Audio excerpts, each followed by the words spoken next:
우리가 지난주 영지주의, 율법주의 이야기를 했었는데 사실 그 선상에 있습니다.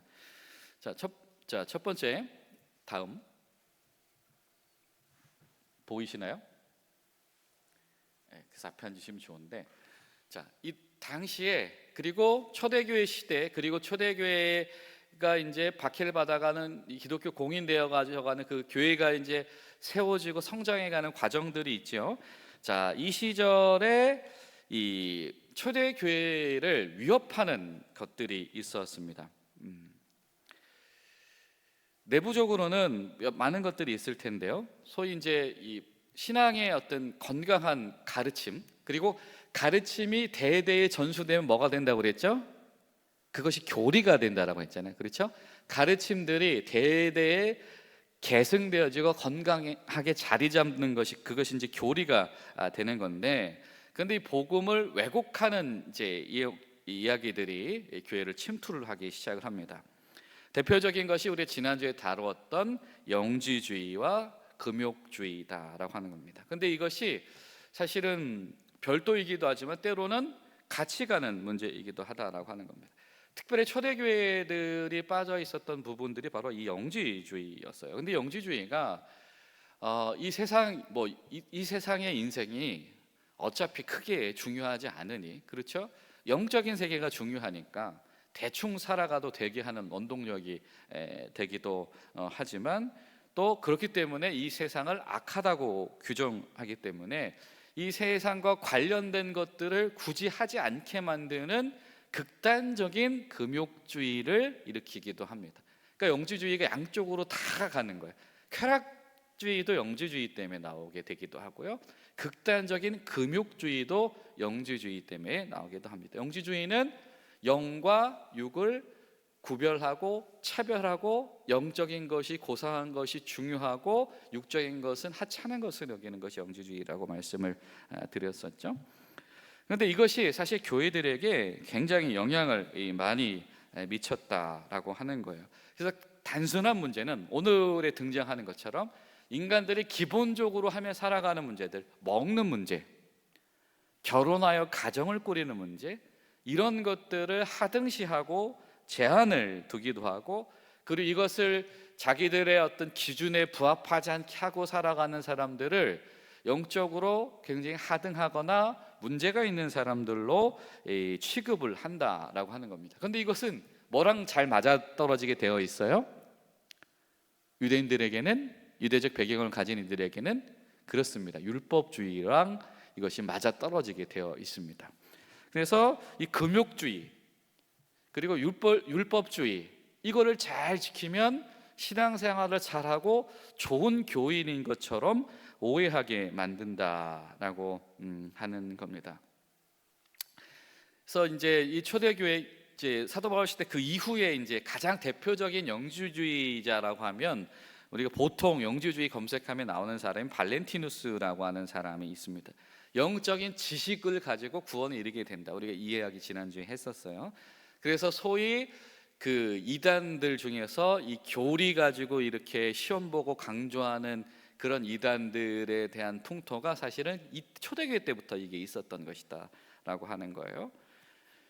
근데 이것이, 이 영주의적인 영향이 교회 가운데에 이제 어떻게 미치게 되어지냐면, 후대에 이제 마르키온이라고도 하는데요, 이 마르시온주의자들이 이 자리를 잡게 됩니다. 이 마르시온주의자들의 특징은 뭐냐면, 영지주의는 뭘 고상한 것으로 여긴다고요?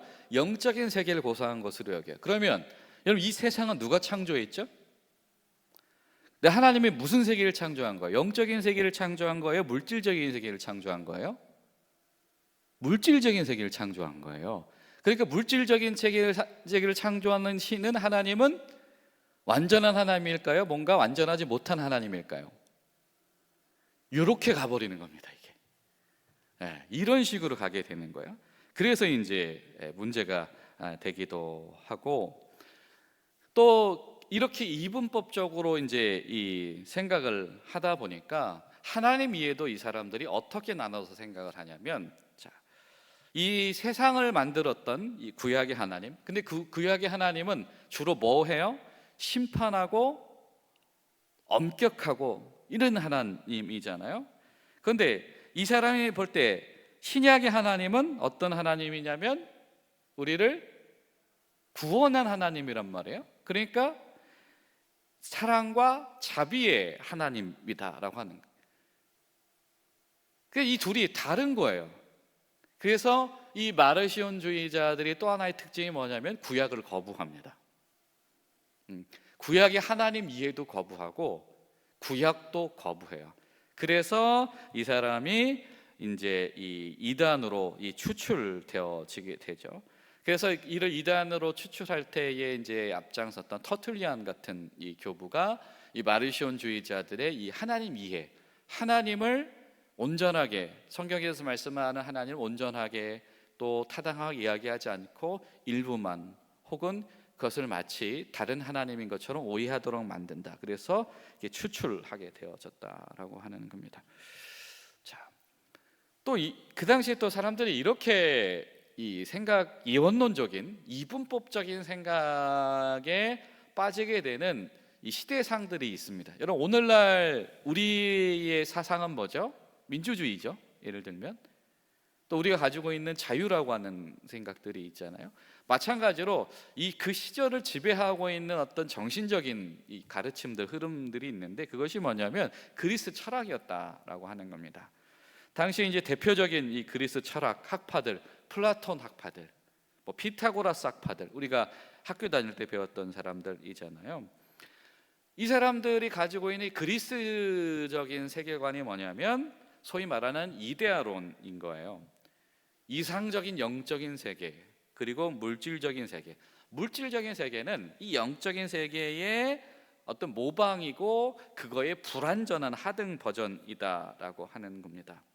그러니까 이 육적인 것보다는 영적인 순수성을 추구하는 것이 더 고결하다, 이런 시대적인 이 사조가 있는 것이고 그것이 교회 안에 들어오는 거예요.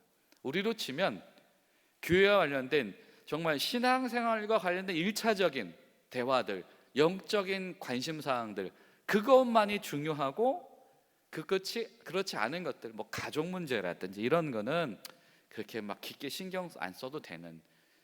근데 교회한테 이것이 잘못 들어오면 그렇게 자리를 잡을 수 있다라고 하는 거예요. 피타고라스 학파의 특징은 뭐냐면 그렇기 때문에 이 육체적으로 이 문제가 많은 이 육체적인 삶을 극복하기 위해서는 금욕밖에 없다라고 주장을 하는 거예요. 그래서 금욕주의를 통해서만 이 육체적인 물질 세계 한계를 극복할 수 있다라고 하는 것이죠. 그런데 이것이 보통 그 당시에 그 지중해 연안의 로마 시대에 살아가는 사람들의 이 일반적인 생각을 지배하고 있는 생각이었는데, 문제는 이게 뭐냐면 교회 안에도 그대로 들어와서 예수님을 믿었고 복음을 받아들였지만 이 교회로서, 신앙인으로서 하나님의 피조물로 또 하나님께서 세우신 가정과 교회 공동체로 살아가는 데 있어서 그냥 그 일반적인 사람들의 가르침의 영향력이 더 우선시 되고 있었다라고 하는 겁니다. 예를 들면 여러분, 예수님의 가르침은 뭐죠? 사랑이에요. 섬김이에요. 그렇죠? 근데 여러분, 우리나라에는 어쨌든 사상적인 배경의 뿌리가 뭐죠? 유교란 말이에요. 장유유사란 말이에요. 예를 들면 이런 거예요. 교회에서 누구만 이야기해야 돼? 어른만 이야기해야 돼. 우리로 치면 이런 거예요. 근데 그런 것이 이 교회 안에 스며들어서 교회의 질서와 문화에 위기를 자초하고 있었다라고 하는 겁니다. 또 그와 동시에 같이 또 활발하게 영향을 미쳤던 사람들이 누구냐면 소위 이 에비온파를 위시로 하는 유대 율법주의자들이에요. 그러니까 기독교인이 됐으나 율법주의를 포기하지 못한 사람들. 그러니까 이름은 기독교인인데, 그래서 그래, 내가 많이 양보해서 내가 예수님의 은혜로 내가 하나님의 사람이 됐다고 치자라고 하지만, 그런데 이 하나님의 백성이 됐는데 이 율법 준수를 안 한다라고 하는 것은 이 인정할 수 없는 필수적인 부분들이다. 그래서 예수를 구원자로 믿으면서도 모세 율법을 모두 다 빠짐없이 지켜야 한다. 그렇지 못하면은 교인이 아니다. 이런 식으로 구분하는 사람들이 있었다라고 하는 겁니다. 근데 사도 바울이 그런 시절에 지금 디모데에게 편지를 쓰고 있는 겁니다. 그런 어떤 이 왜곡된 이단의 가르침, 아니면 시대적인 풍토, 또 과거의 율법주의를 버리지 못했던 사람들, 이런 사람들의 영향력 때문에 교회 공동체 가운데 신앙의 본질과는 다른 것에 애쓰는 일들이, 혼돈되는 일들이 발생을 했다라고 하는 거죠. 사도 바울이 말하는 것은 그래서 뭐냐면 복음의 이 순수성이에요. 최대한 이 성도들이 이 미혹에서 어떻게 하면 멀어질 수 있는가, 이 복음의 순수성. 그래서 오늘 그 얘기를 하는 겁니다. 하나님께서 남자와 여자를 지으셨고 가정을 만드셨는데, 하나님께서 주신 것인데 왜 결혼이 이것이 악한 것이겠는가라고 하는 겁니다. 음식 규정도 마찬가지예요. 하나님께서 이제는 더 이상 음식을 가지고 거룩과 거룩하지 못한 것을 구분하지 않으신다. 하나님께서 다 주셨다. 그것은 이 이스라엘 유대 공동체, 광야 공동체, 가나안에 정착해가는 공동체들에게는 그것이 필요로 주셨던 말씀이지만 지금은 아니다. 베드로를 통해서, 그렇죠? 사도 바울을 통해서 하나님께서 그것들을 넘어서게 하셨다라고 하는 거예요. 그래서 그런 것으로 하나님의 사랑과 구원의 본질을 왜곡시키지 말아라라고 하는 거예요. 그런 것을 지키지 않아도, 결혼을 해도, 그렇죠? 독신을 하지 않아도 구원받고 지도자가 될 수 있으며, 유대인의 음식 규정을 따르지 않아도 충분히 하나님의 백성이 될 수가 있다라고 하는 겁니다. 또 하나님께서 이 사도 바울에게 주신 것은 무엇이냐면, 우리가 은혜로 구원받았기 때문에 하나님께서 우리에게 주신 자유라고 하는 것, 먹는 자유, 또 결혼하는 자유, 이것은 행복의 요건이다라고 하는 겁니다. 하나님께서 이것을 주셨다라고 하는 거예요. 선물로 주셨다. 그러니까 먹는 게 의무나 어떤 결혼하는 것이 뭐 의무나 책임이라기보다는 이것이 하나님께서 우리에게 주신 은총이다, 베풀어 주신 것이다. 이런 하나님의 은총과 선물로, 은혜로 이해하게 만드는 거죠. 우리 하나님은 어떤 하나님이시냐면, 예수님이 죽임당하신 어린 양 되셔서 우리를 대속하셔서 값을 치르고 구원하셔서 우리를 다 하나님의 자녀 삼으신 하나님이실 뿐더러, 그 하나님은 우리에게 이 하나님의 피조 세계를 누리게 하셨다. 사람과 사람이 관계를 맺는 것을 누리게 하셨고, 결혼하는 것을 누리게 하셨고, 먹고 사는 것을 누리게 하셨다라고 하는 겁니다. 바로 이제 그 이야기를 하고 있는 거예요. 자, 다음, 지금 디모데전서 4장에서 나오는 이 대표적인 이 그런 거짓, 왜곡된 이 교사들 때문에 오는 가르침들에 대한 어떤 핵심적인 키워드들이 이렇게 된 거죠. 자, 이런 말이 등장을 했어요. 말세해, 그때에. 자, 여러분, 근데 이게 우리가 그때해라고 하는 건 뭐냐면 예수님이 다시 오시기 전이거든요.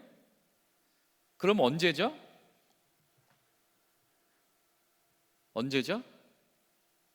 네, 그때까지 계속인 거예요. 이거 지금인 거예요. 그럼 이 말세의 그때라고 하는 게 우리가 막 그냥 그 말이, 지금 한국말이 준 어감이 있어가지고 종말이 지금 막 지구에 뭔가 운석이 떨어져서 종말이 되는 것 같은 그런 다급한 반이 우리에게 다가온단 말이에요. 근데 이 말세라고 하는, 그때해라고 하는 이 신학적인 의미는 뭐냐면 예수님이 다시 오시기 직전까지 모든 상황이에요. 그러면 이것은 결국에는 오늘 우리 현재도 포함하는 말이다라고 하는 겁니다. 그래서 이것을 우리가 적극적으로 이야기를 하면, 여러분, 기독교인들은 종말론적인 공동체이죠, 그렇죠? 우리는 종말론자예요. 왜 종말론자입니까? 예수님이 다시 오실 것을 우리는 기다리고 있기 때문에. 다만 우리는 뭐가 아니냐면 시한부가 아닌 거예요. 시간과 때와 장소를 하나님이 정하시는 거고, 그 세대는 하나님이 정하시는 거지 우리가 원하거나 우리가 만들어가는 것이 아닌 것인 거죠. 하지만 우린 여전히 그 때를 살아가는 사람들이다라고 하는 겁니다. 그때를 살아가는 사람들에게는 언제든지 이런 유혹이 있을 수도 있고 이런 혼돈이 있을 수도 있는데, 그럴 때마다 복음의 순수성을 잘 지켜라 라고 하는 겁니다. 근데 사도 바울이 굉장히 강력한 단어를 사용을 해요. 이 교회에게 지금 영지주의와 이 율법주의를 퍼뜨린 사람들을 뭐라고 이야기하냐면 미혹하는 영과 귀신의 영향을 받은 사람들이다 라고 하는 거예요. 이 성도들이 경계해야 될 존재다라고 하는 거예요. 율법주의를 퍼뜨린 것은 이것은 하나님으로부터 온 감동이 아니다라고 하는 거예요. 미혹해 하는 것은 뭐예요? 혼란스럽게 하는 거야. 헷갈리게 하는 거예요. 그 본질을 왜곡하는 겁니다. 귀신은 악령이란 뜻을 가지죠. 데몬이 여기서 나오는 거잖아요. 이건 악한 의도를 가지고 있는 영이에요. 이거는 악한 의도를 가지고 교회의 영주의와 율법주의를 퍼뜨리고 있는 것이다. 사도 바울이 그 얘기를 하고 있는 거예요. 여러분, 우리가 그냥 얼핏 생각하면 금욕생활하면 좋은 거 아니야? 율법 잘 지키면 좋은 거 아니야? 뭐 이렇게 생각할 수도 있는데, 그것이 금욕주의와 율법주의가 되는 순간 이것은 교회의 본질을 왜곡시키는 자, 악한 의도를 가지고 교회를 혼돈과 어떤 이 갈등으로 몰아넣으려고 하는, 이건 사단의 관계다라고 사도 바울이 그렇게 강력하게 이야기를 하고 있다라고 하는 겁니다. 자, 가르침이라고 다 참 가르침이 아니다. 이건 우리가 지난주에 했던 이야기죠. 거짓 가르침이 있다라고 하는 겁니다. 본질에서 벗어나게 하는 것은 거짓 가르침이다라고 하는 거예요. 또 거짓 가르침만 있냐? 거짓 가르침 하는 사람들은 누구예요? 거짓 교사들이에요. 근데 거짓 교사들은 어떤 사람들이냐면 화인 맞은 사람들. 여러분, 이 인두로 지져가지고 화인을 맞으면 어떻게 되죠? 살이 딱딱하게 죽은 살이 되어버리죠. 그러면 거기엔 생기도 없을 뿐더러 변화도 안 일어나는 것이고, 그렇죠? 그 살이 다시 재생되지도 않는 거예요. 바로 그런 의미입니다. 무감각해진 상태다. 이 율법주의랑 영지주의를 교회에 풀어놓고 조장하는 사람들은 막 그런 걸 풀어놓으면 자기의 권위는 올라갈까요? 내려갈까요? 올라가요. 그러니까 자신의 권위가 올라가는 것 때문에 성도들을 미혹해 놓고 거기에 양심의 가책은 1도 느끼지 못하는 사람들, 이 사람을 화인 맞은 자다라고 이야기하는 거예요. 여러 때로 우리가 교회 공동체 가운데서도 사람들을 막 공포로 조장하는 사람들이 있어요. 엄격하게. 그걸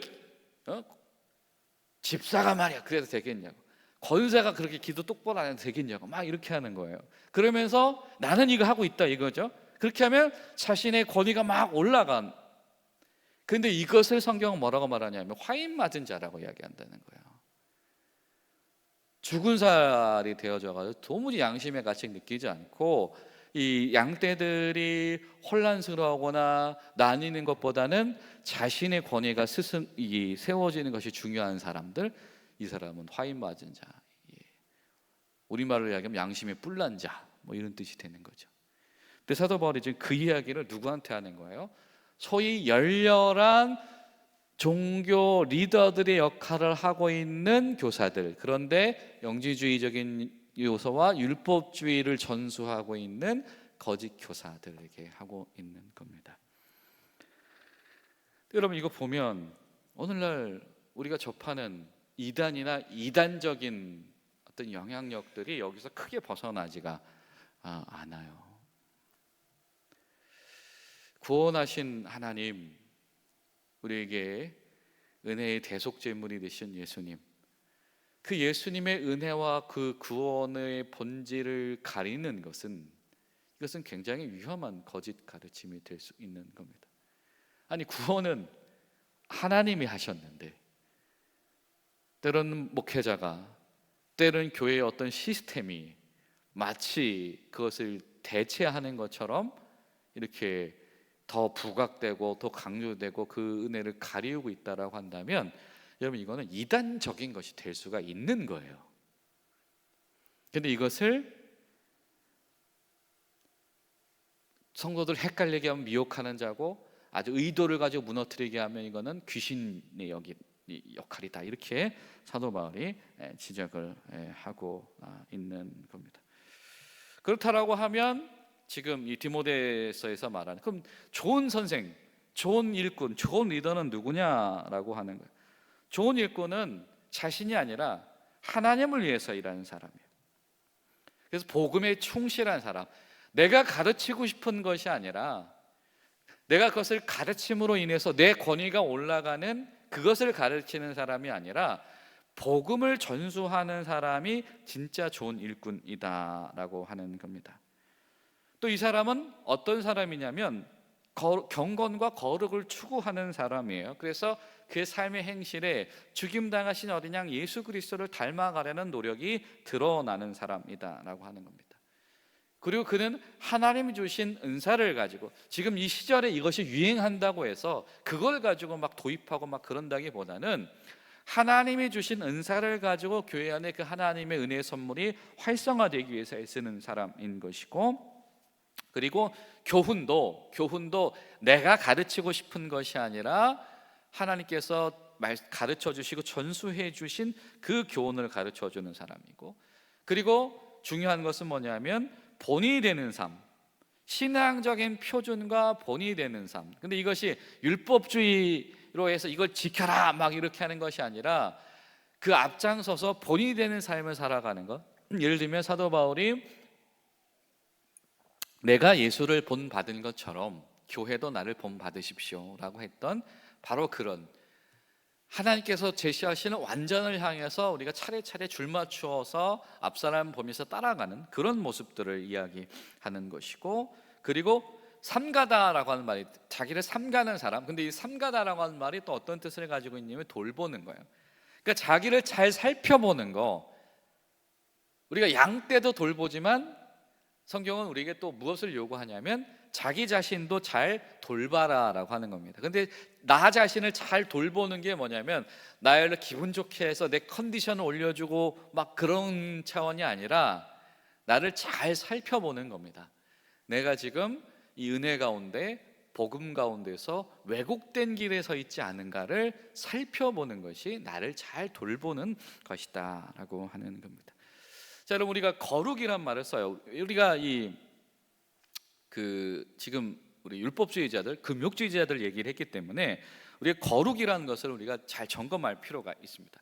자, 여러분, 거룩이란 말, 거룩은 뭐죠? 성경에 등장하는 하나님의 가장 중요하신 속성 중에 하나입니다.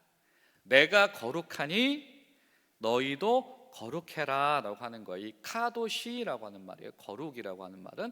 근데 거룩이라고 하는 말의 뜻은 뭐냐면 분리하다라는 뜻이에요. 분리시키다.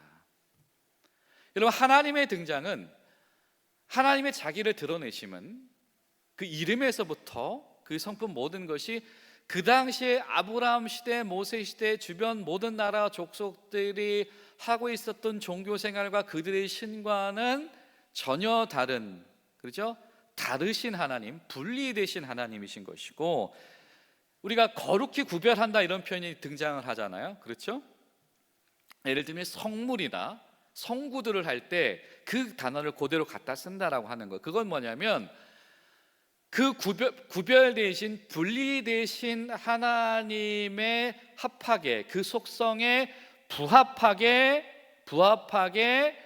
하나님께 드려진 물건이다, 드려진 공간이다, 드려진 사람이다 라고 하는 거예요. 그러니까 여러분, 이게 보면 무작정 화려하게 만드는 것이 아니잖아요. 그렇죠? 하나님께 드려진 거룩이다라고 하는 것은 세상에서 제일 비싸게 만드는 게 그게 아니라 하나님이 요구하시는 부분들이 있잖아요. 원하시는 방향성들이 있잖아요. 거기에 맞춰져서 오로지 그것만을 위해서 준비한 것이 거룩인 거예요. 그럼 이것이 구약에서 말하는 거룩이다라고 하는 겁니다. 그래서 레위기 11장 같은 것이 대표적인 것이고, 그럼 이것이 신약에서 말하는 거룩이다라고 하는 것은 또 어떤 의미를 가지는가라고 하냐면, 이 신약에서 말하는 거룩이라고 하는 것은 거기에 추가해서 뭐냐면 드러나신 하나님의 성품에 참여하는 것이 거룩이에요. 성령 안에서 누구의 형상을 따라가는 거예요? 하나님의 형상을 회복하는 것인데 그건 누구를 따라가면 되는 거예요? 그렇습니다. 예수님을 따라서 가면 되는 거예요. 예수님을 따라서 예수님을 닮아가면서 하나님의 완전에 가까이 나아가는 것, 이것이 신약에서 말하는 거룩인 거예요. 그러니까 합치면 뭡니까? 구별되신, 이 세상과는 다르신, 이 세상의 가치로는 담을 수 없는 그 하나님 안에서 구별된 사람들이 예수님을 닮아서 하나님의 완전을 향해서 끊임없이 살아가고 있는 것, 이것이 거룩이에요. 그런데 이 거룩이라고 하는 것이 그냥 맹목적인 금욕주의라든지 율법주의와는 다르다라고 하는 거예요. 그렇죠? 왜냐하면 하나님은 결혼하지 말라고 안 했어요. 그 금욕이 거룩이 아니다라고 하는 거예요. 음식 정결법으로 사람을 구분하는 그 거룩이, 그것이 하나님이 원하시는 거룩이 아니다라고 하는 겁니다.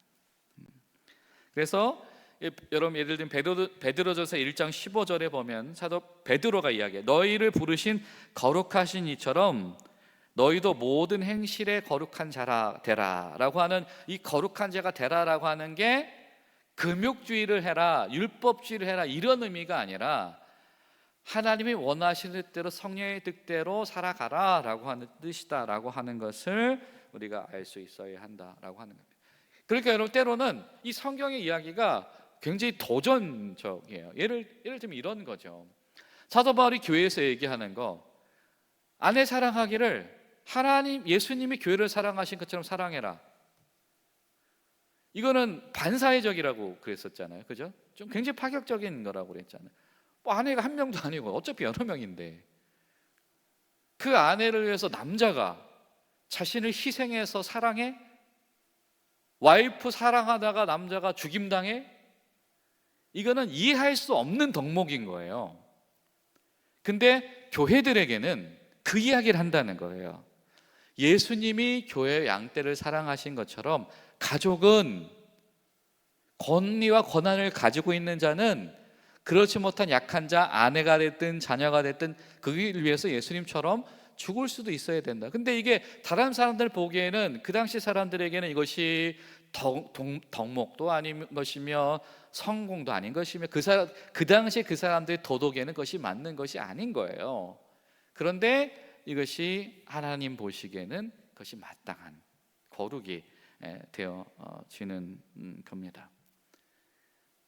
철저히 하나님의 성품, 하나님께서 무엇을 구별하시는가, 그리고 그 하나님이 우리를 어떻게 완전을 향해서, 성화를 향해서 이끌고 가시는가에 대해서 이 초점을 맞추는 것이 중요하다라고 하는 겁니다. 자, 이런 전제로 오늘 본문 보시죠. 문제를 보시죠. 44쪽입니다.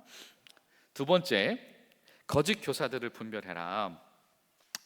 마귀는 광야에서 예수님을 시험할 때 구약 성경을 인용할 정도로 간교했습니다. 잘 아시죠? 여전히 마귀는 그럴듯하게 들리는 거짓 교훈으로 성도로 하여금 진리에서 이탈하도록 만듭니다. 거룩한 일꾼은 바른 교훈을 따를 뿐 아니라 바른 교훈으로 성도를 양육하여 그리스도의 좋은 일꾼으로 자라도록 도와야 합니다. 이를 수행하기 위해서는 거짓 교사들을 분별하고 금하는 일이 필수입니다. 보시죠. 자, 주님의 일꾼은 거짓 교훈을 분별하며 형제를 깨우쳐야 합니다. 자, 하나님께서 이 성령께서 밝히 말씀해 주신 것은 무엇입니까? 후일에, 그때 어떤 사람들이 어떻게 해라? 믿음에서 떠나 미혹하는 영과 귀신의 가르침을 따르게 될 때 그것을 발견하고 분별하고 사람들을 제대로 지도해라 라고 하는 겁니다. 자, 그 거짓 교사들은 무엇을 가르친다? 3절에 나왔던 내용이죠. 결혼을 금하고 음식에 대한 규정을 앞세운다라고 하는, 금욕주의랑 율법주의를 앞세운다라고 하는 것인데, 이것은 신앙을 왜곡하는 것이고, 이것은 하나님께서 주신 선물이기 때문에 감사함으로 받아서 누릴 것들인데, 이것을 부당하게 네 맘대로 얽어매지 말아라 라고 하는 것입니다. 자, 그래서 바울은 이 문제에 대해서 어떤 결론을 내립니까? 4절이죠. 하나님께서 지으신 모든 것은 선하심에 감사함으로 받아야 되고 버릴 것이 없다. 이건 전제를 하고 있는 거죠. 뭐냐면 하나님의 창조는 선하다, 악하다? 선하다. 하나님의 창조는 완전하다, 불완전하다? 완전하다. 그것이 물질 세계이지만, 세상살이이지만 그것이 선하고 완전한 것이다 라고 하는 겁니다. 이것을 인간이 규제하고 그것을 평가절하하지 말아라. 자, 그렇습니다. 자, 나눔 1번 질문을 보면, 바울은 극단적인 금욕주의를 믿음에서 떠나 미혹하는 영과 귀신의 가르침을 따르는 것이라고 말했습니다. 아주 강력하게 말했다라고 하는 거죠. 무절제한 탐욕도 문제지만 기본적인 욕구조차 억압하는 것은 과도한 금욕도 문제입니다. 왜 지나친 금욕이 나쁜 것인지 어떤 문제인지 이야기를 했습니다. 중요한 것은 균형 잡힌 경건과 거룩이 중요한 거겠죠. 지금 이 금욕주의자들이 전제하고 있는 것은 이 하나님이 창조하신 세상과 사람을 악하다, 하등하다라고 하는 것을 전제로 한 것인데, 사도 바울은 하나님의 창조는 선한 창조이다라고 이야기를 하고 있다라고 하는 거예요. 자유로 감사로 누려라라고 하는 것. 근데 여러분, 이것이 굉장히 중요한 문제인 것이 뭐냐면요, 주신 것을 부정하는 것은 뭐가 없는 거예요? 감사가 없는 거예요.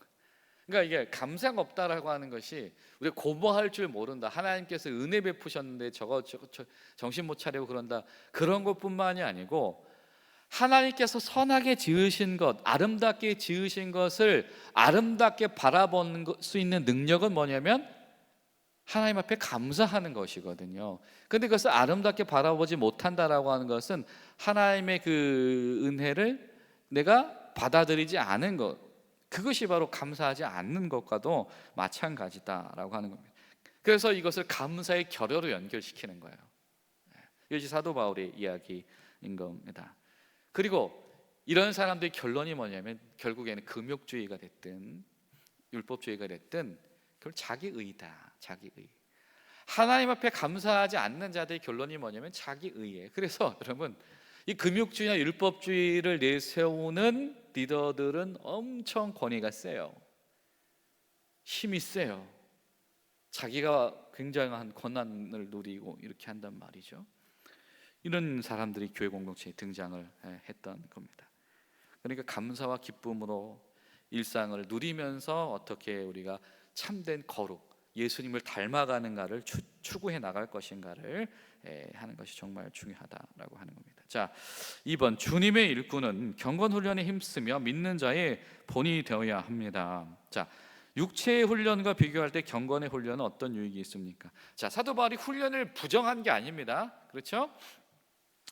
훈련을 부정한 게 아니라 훈련을 하라는 거예요. 경건의 훈련을 하라는 거예요. 근데 경건의 훈련이라고 하는 것이 어떤 의미이냐면 이것을 그냥 단순히 절제하고 제한하고 그런 것이 아니라 평생을 하나님의 기준, 예수님의 기준, 말씀의 기준에 맞춰서 살아간다라고 하는 것의 의미인 겁니다. 훈련이란 게 뭐죠? 훈련이란 게 뭐죠? 규칙을 정해서, 때로는 배워서, 반복 숙달해서 최고의 성과를 내게 하는 게 훈련인 거잖아요. 그렇죠? 군사를 훈련시킵니다. 왜 훈련시켜요? 배운 것을 잘 습득해서 전쟁에서 이기게 하는 거예요. 운동선수를 훈련을 시킵니다. 왜 훈련을 시키죠? 그것을 해서 최고의 기량을 발휘해서 경기에서 이기게 한다라고 하는 거예요. 근데 신앙생활도 마찬가지인 거예요. 신앙생활도 그냥 하는 것이 아니고 신앙생활도 점점 더 잘해야 하는 겁니다. 신앙생활이 계속해서 발전해야 되는 거예요. 머물러 있으면 안 되고 계속해서 발전해야 되는 거예요. 그 기준점이 어디라고요? 완전이라고요. 그럼 완전까지 발전하려면 언제까지 노력해야 되는 거죠? 죽을 때까지 노력하는 거예요. 여러분, 우리는 시한부 종말론자는 아니지만 종말론적인 신앙인들이에요. 예수님이 당장 내일 오실 것처럼 살아가는 사람들입니다. 그런데 그 경건의 기준을 언제까지? 죽는 순간까지 추구하고 있는 거예요. 그런데 그 경건의 기준이라고 하는 것이 내가 이것이 엄숙하고 거룩한 것이야, 이런 차원이 아니고 누굴 닮아가는 것? 그렇습니다. 예수님을 닮아가는 것. 평생 예수님을 닮아가기 위해서 최선을 다하는 것, 이것이 이 사도 바울이 말하는 영적인 훈련이다라고 하는 겁니다. 자, 주님의 일꾼은 어떤 면에서 믿는 자에게 본이 되어야 합니까? 말과 행실과 사랑과 믿음과 정절에 있어서. 여기가 억제는 있지 않아요. 그렇죠? 이것이 말을 하지 말란 얘기가 아니잖아요. 그렇죠? 말을 잘하란 얘기입니다. 행실을 하지 말란 얘기가 아니고 행실을 잘하란 이야기고, 사랑을 잘하란 이야기고, 믿음을 잘 가지란 얘기고, 여러분, 정절의 문제는 굉장히 중요한 문제예요. 그렇죠? 하나님께서 간음한다라고 이야기했잖아요. 신앙의 정절, 회개한 것, 돌이켜서 경로 변경한 것. 믿음이라고 하는 것은 그 경로를 믿고 들어서는 것, 그리고 예수님을 따른다라고 하는 것은 끝까지 그냥 그 길을 가는 것. 이 이야기를 이 성경이 끊임없이 한다라고 하는 겁니다. 그런데 교회는, 성도는 그것을 자신만을 위해서 하는 것이 아니라 모범이 되기 위해서 하라는 겁니다. 디모데에게 이것을 강조하는 이유는 뭐냐면, 교회 리더와 성도들은 그것이 모범이 되어야 한다라고 하는 거예요. 모범이 된다라는 얘기는 뭐냐면, 다른 말로 표현하면 예시가 된다라고 하는 뜻입니다. 보고 따라하게 하는 것, 이것이 모범이에요. 보고 따라하게 하는 것, 이것이 모범이다.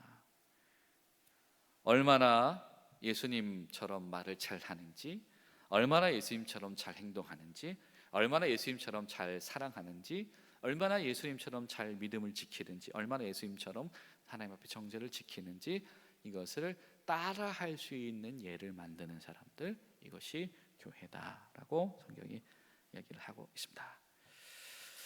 자, 그래서 계속해서 이 나눔 질문들이 나왔죠. 자, 창조하신 것을 어떻게 오남용하지 않을 건가? 어떻게 우리가 이 경건의 훈련을 이어갈 것인가라고 하는 것. 감사함으로 받지만 일상의 소중함 속에서 우리가 어떻게 우리 완전을 추구할 것인가.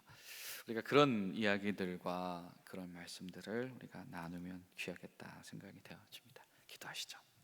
좋으신 하나님, 주님의 은혜와 사랑에 감사드립니다. 하나님, 오늘 우리도 주님 앞에서 여전히 성장하며 또 변화되며 성숙해야 됨을 기억합니다. 하나님, 저희를 도와주시옵소서. 저희가 한두 가지 적절한 금욕주의, 저희 가운데 적절한 율법주의가 우리 신앙을 오해하게 만들지 않을 수 있도록 도와주시옵시고, 우리가 성령님 안에서 정말 평생을 예수님 닮아가는 훈련 가운데에서 서로 본이 되어지며 잘 해나가는 교회가 될 수 있도록 도와주시옵소서. 예수님의 이름으로 기도하옵나이다. 아멘.